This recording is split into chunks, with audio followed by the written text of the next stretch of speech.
Voici bébé Silas qui vient de naître avec les cheveux raides. Et voici bébé Silas à 9 mois.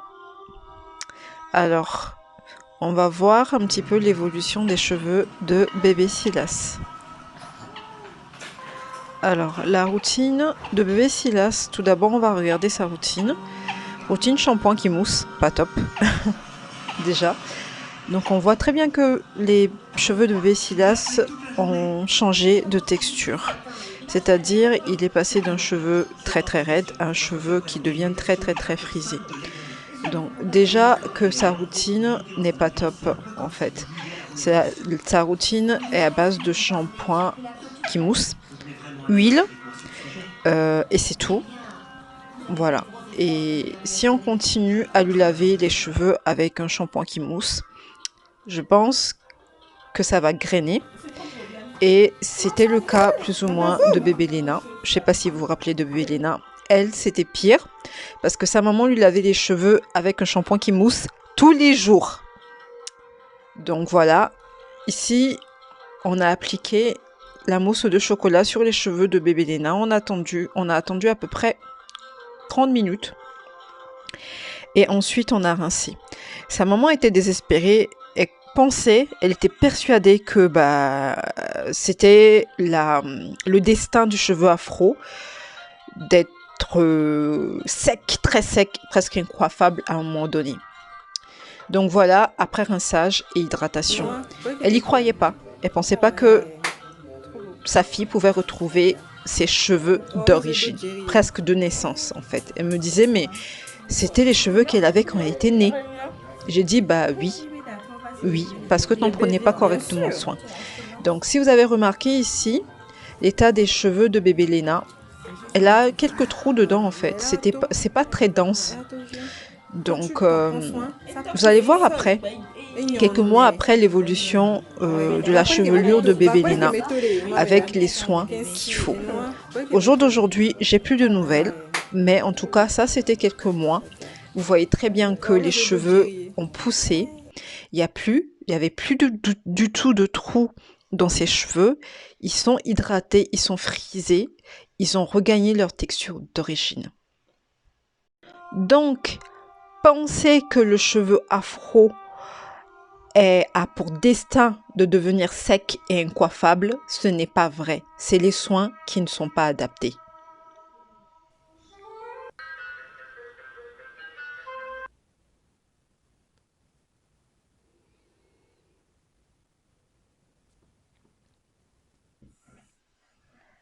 Au tête tout le monde, j'espère que vous allez bien, moi je vais super bien, donc on se retrouve dans une nouvelle vidéo. J'espère que vous allez bien dans chez vous, que vous restez bien chez vous. Moi ça va, j'ai eu quelques mal de crâne en fait récemment. Euh, Aujourd'hui j'ai plus, pourtant j'ai pas changé en tant que tel, j'ai pas stoppé quoi que ce soit. En fait je pense que c'était dû à l'huile stimulante que j'ai postée précédemment dans ma dernière vidéo. Je pense que c'est ça. Mais c'est marrant parce que j'ai pas arrêté l'huile pour autant. Je suis téméraire, oui. J'ai pas arrêté l'huile pour autant, mais je pense que mon corps s'y est habitué. Je pense. Il s'est adapté. Parce que avant-hier, j'ai fait le même protocole, c'est-à-dire le soir, je masse bien ma tête avec l'huile stimulante. Ensuite, une fois que j'ai bien massé ma tête, je mets comment dire, ça là, une espèce de truc en satin que j'ai en dessous de ma coiffe. Je mets ça, je mets mon casque chauffant, je me détends, c'est un truc de fou. La chaleur, et je suis une frileuse, moi, de toute façon. Pardon, j'ai roté. Je suis une frileuse, donc quand je mets le casque chauffant, c'est tellement agréable. Je me détends pendant 10 minutes. Des fois, je vais jusqu'à 15 minutes. La dernière fois, j'étais à 20 minutes, mais je m'en suis même pas rendu compte. Bref, on s'en fiche. Juste pour vous dire que voilà, j'ai eu un mal de crâne. Je pense qu'il est dû à l'huile. ou pas, je sais pas. Je peux pas dire à 100%, mais en tout cas aujourd'hui je continue d'utiliser l'huile stimulante, l'huile Super Green, mais ça ne... Voilà, ça passe quoi. Je vais vous expliquer dans une autre vidéo pourquoi est-ce qu'il faut pas cumuler l'huile feuille glace et l'huile super green. C'est-à-dire, il ne faut pas mélanger les deux. Je vais vous expliquer pourquoi. Et je vais vous expliquer aussi pourquoi est-ce que, dans quel cas utiliser les huiles essentielles et dans quel cas ne pas les utiliser, à quelle quantité les utiliser et ne pas... Je vous assure, il ne faut pas rigoler, il ne faut pas blaguer avec les huiles essentielles. Je vous assure. Bref, je finis mon blablatage. Excusez-moi pour le blablatage. Et bah, on va commencer le sujet de la vidéo, qui est pourquoi est-ce qu'on perd notre texture de naissance. On passe d'une texture plus ou moins comme ça à une texture plus ou moins comme ça et qui dégrade au fil des années. Sans plus tarder, on y va.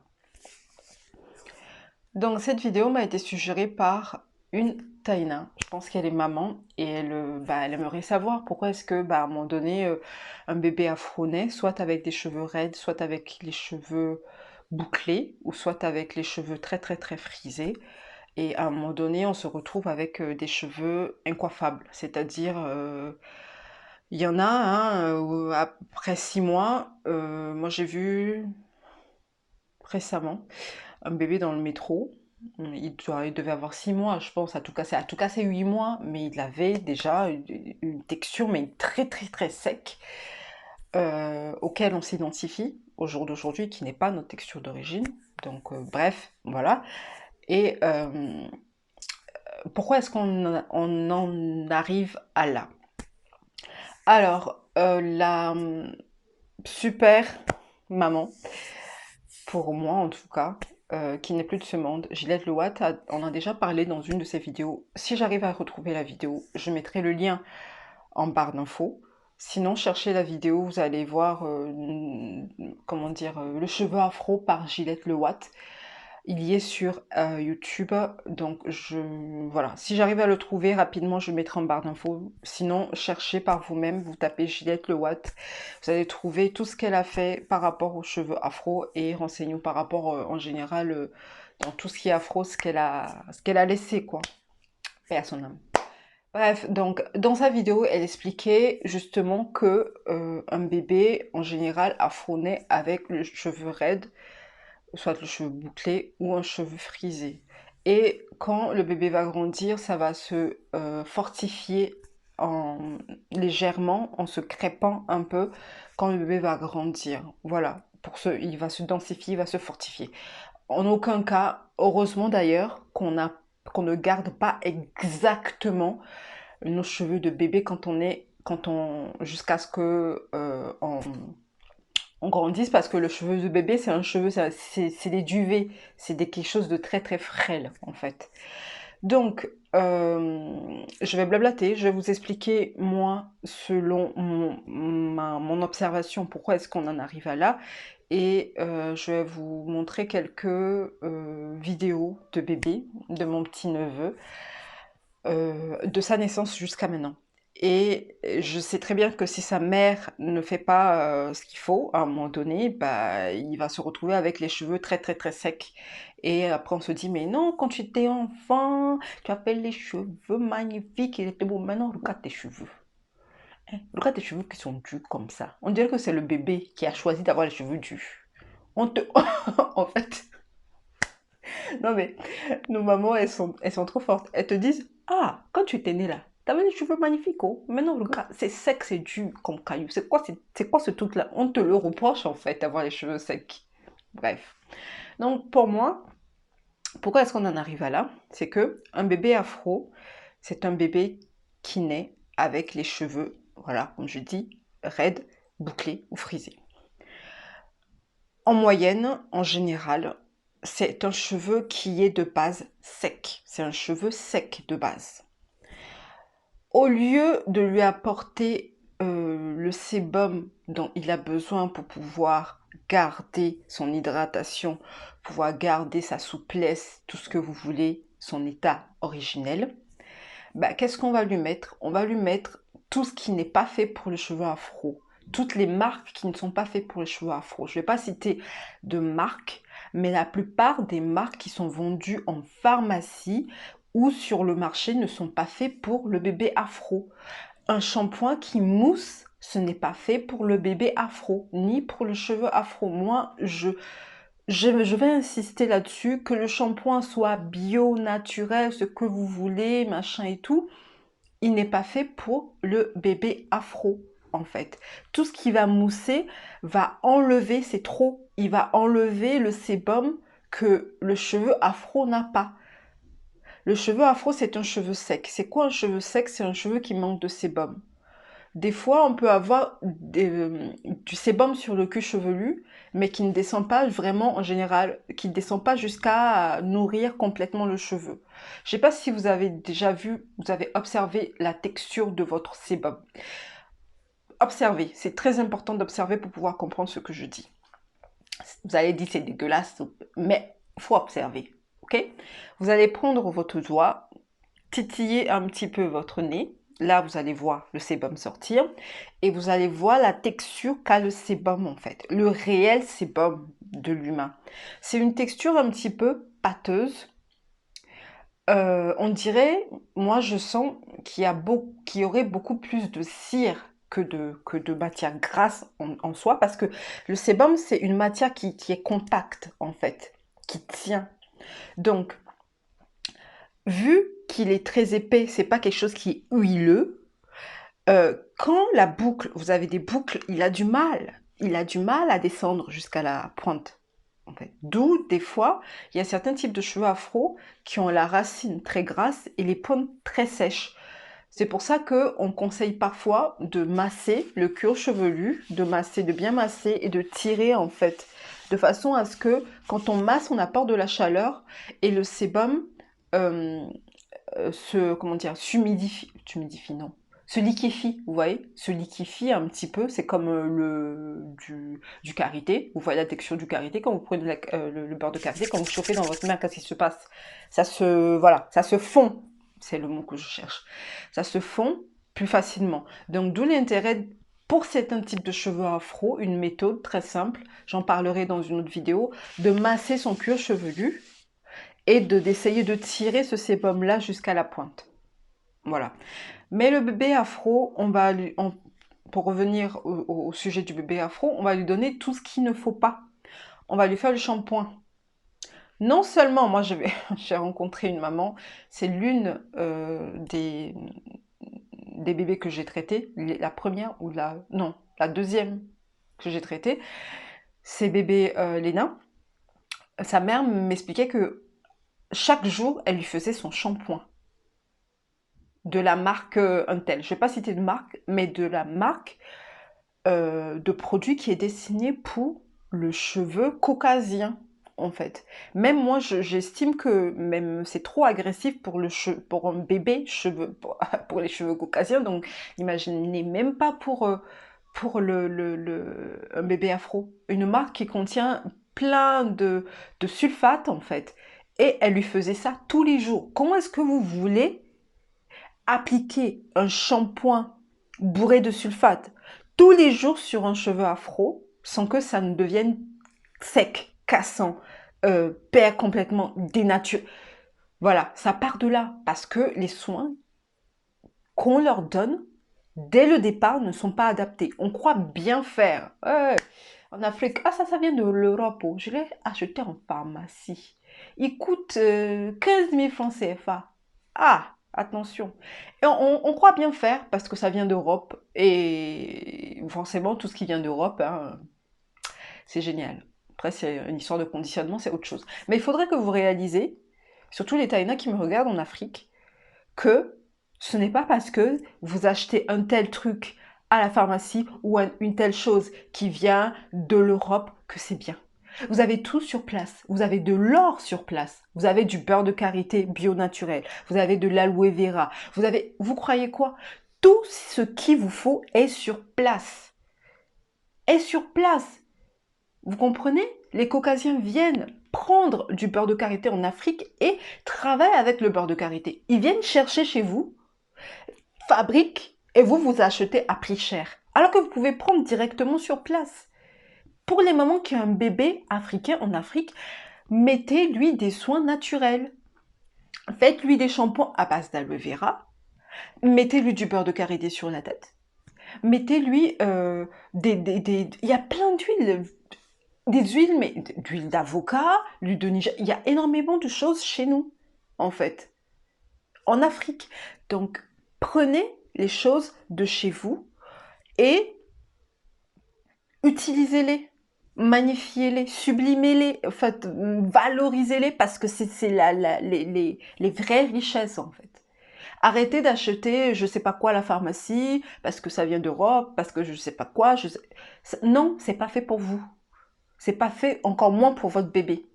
Donc plus vous allez utiliser un shampoing qui mousse de telle marque ou de telle marque, je ne sais pas quoi, qui coûte hyper cher, mais qui ne va pas du tout, qui va dégrader la fibre de, de votre bébé, qui contient des produits chimiques pas possibles, globalement, vous achetez à prix cher votre destruction. Donc, arrêtez. Ne mettez plus des shampoings qui moussent sur la tête d'un bébé afro, même sur votre tête, en fait. Bref, moi, selon moi, c'est ça. On lui met des choses à force de dessécher la fibre. À force de dessécher la fibre, on en arrive à un point où eh ben, le cheveu, il sait plus quoi faire, en fait. Le queue chevelu, il sait plus quoi faire parce que il est sec. On va lui enlever ce qu'il n'a pas. Je ne sais pas si vous vous rendez compte. En fait, ces shampoings sont faits pour enlever l'excès de gras, un excès de gras. C'est très agressif. Et vous allez enlever ce que vous n'avez pas. Ça n'a pas de sens. Voilà. Donc pour moi, en général, quand on fait le shampoing pour un bébé, qu'est-ce qu'on lui met en Afrique? On lui met de la vaseline en plus. C'est-à-dire, on fait un shampoing bourré de sulfate et on va le foutre. Allez, pain de la vaseline, du pétrolatum à fond la caisse pour essayer de réhydrater, mais à force ça marche pas parce que ça crée des particules occlusives et à un moment donné le cheveu il répond même pas, il prend plus de l'hydratation en fait. Donc d'où l'importance de prendre soin correctement des cheveux de bébé très tôt, de façon à préserver sa fibre, à préserver sa texture de naissance, si je puis dire ça comme ça, qui se fortifie. Plus le bébé va grandir, plus ça va se fortifier. Ça sera pas un duvet, heureusement. Mais vous allez garder les boucles, vous allez garder les frisures, vous allez garder l'hydratation si vous faites des soins naturels. Ici, je vais vous expliquer plus ou moins vite fait une routine basique que vous pouvez faire à votre bébé pour préserver sa fibre naturelle. Ce que vous pouvez faire, c'est des trucs très simples. C'est un bébé, n'allez pas lui faire un masque de je sais pas combien d'heures sur la tête. N'allez pas, de toute façon, il va pas se laisser faire, ça c'est clair. Donc, par exemple, vous pouvez utiliser de l'aloe vera pour laver ses cheveux. Vous mettez pour 80% ou 70% d'aloe vera ou comme un tiers, enfin pour 2 tiers d'aloe vera, vous allez mettre un tiers d'huile dedans. Je connais même un peuple qui lave leur bébé, qui n'est pas colonisé, hein, voilà, qui a gardé son truc, qui lave leur bébé avec de l'huile de palme, complètement, hein, voilà. Bref, donc vous pouvez mettre un petit peu d'huile de palme dedans. Après l'huile de palme, vous allez me dire c'est ça tâche et tout, c'est pas très. Mais si vous le mélangez, en fait, ce que vous allez faire, c'est très simple. Vous allez prendre une routine hein, basique. Après, vous pouvez réadapter en fonction d'où vous êtes, selon vos goûts, etc. Vous allez prendre du beurre de palme, vous allez mettre un petit peu sur la tête de votre bébé, bien massé, le beurre de palme rouge, hein, je dis, bien massé, et vous allez laver ça avec du gel d'aloe vera. Vous allez voir, le gel d'aloe vera, ça lave, ça va partir. Le jaune, vous allez voir du jaune tomber, la couleur du beurre tomber. Vous allez masser la tête de votre bébé comme ça et rincer tout simplement et faire partir le beurre de palme sur la tête. Et vous allez rincer. Une fois que vous allez rincer, vous allez mettre un mélange, un baume, quelque chose, un baume, c'est un mélange de beurre, d'huile et de cire. Vous allez faire ce mélange-là. Vous allez prendre par exemple du beurre de karité que vous allez mélanger avec Une huile, hein, vous allez mettre peut-être une huile riche en oméga 3, comme je dis, bourrache ou tournesol, ou je sais pas. Voilà, une huile, vous allez mélanger avec une cire végétale. Moi, en général, j'utilise des cires végétales, la cire de soja, ou si vous prenez de la cire d'abeille, il y a pas de problème. Vous mettez 20% de cire d'abeille dedans, vous allez faire fondre le tout et le garder. Vous pouvez parfumer à votre sauce. Fleur de coton, par exemple, c'est très bien pour les bébés. Ou baby, un truc chez Aromazone, ça sent super bon, le bébé, c'est trop bon. Poudré, parfum, fragrance poudrée, c'est assez poudré, ça sent le talc un peu, j'oublie le nom. Vous pouvez mettre ça dedans, et une fois que vous avez rincé l'aloe vera, vous pouvez appliquer le baume sur la tête du bébé, et c'est fini. Vous faites plus rien, en fait. Et vous allez faire ça 1 à 2 fois par semaine. Un bébé n'a pas besoin qu'on lui fasse son shampoing tout le temps. C'est comme pour les grands, vous faites pas votre shampoing tout le temps. Encore moins un bébé qui n'est pas sale, qui sort pas, qui est tout le temps couvé et tout. Donc vous n'avez pas besoin de faire son shampoing tout le temps. Vous faites ça, vous faites cette routine-là, vous allez voir que vous allez préserver l'hydratation des cheveux de votre bébé, vous allez protéger ses cheveux, c'est sa fibre, voilà, ses cheveux d'origine, et ses cheveux ne vont pas se crêper en fait. Ils vont se fortifier, mais ils ne vont pas se crêper. Et si vous avez un thé d'oreiller en satin, pour lui, c'est super. Ça évite, voilà, vous savez, les bébés qui dorment comme ça frotte, ça frotte, ça frotte et ça part là. Donc ça va empêcher ça, un thé d'oreiller en satin. C'est très simple. Routine simple. Beurre de palme, aloe vera, frais, je précise. Aloe vera frais, hein, pas ceux de la pharmacie, ceux que vous faites vous-même. Beurre de palme, aloe vera, rinçage et baume. C'est tout. Vous allez juste faire ça et votre bébé va préserver sa texture d'origine. D'origine. Vraiment, c'est super important. Ça coûte moins cher, vous le faites vous-même, c'est bio, c'est naturel, c'est écologique, tout ce que vous voulez. Voilà, et c'est très bien pour vous. Sur ce, j'espère que cette vidéo a été instructive. J'espère que la Taïna qui m'a demandé cette vidéo, qui était super intéressante, c'est pour ça que je me suis empressée de la faire avant de poster ma vidéo projet DIY. Donc, écoutez, n'hésitez surtout pas à me poser des questions si c'est pas assez clair, si voilà. Sur ce, quoi d'autre? Rien d'autre. Prenez soin de vous et restez à la maison. Au tap!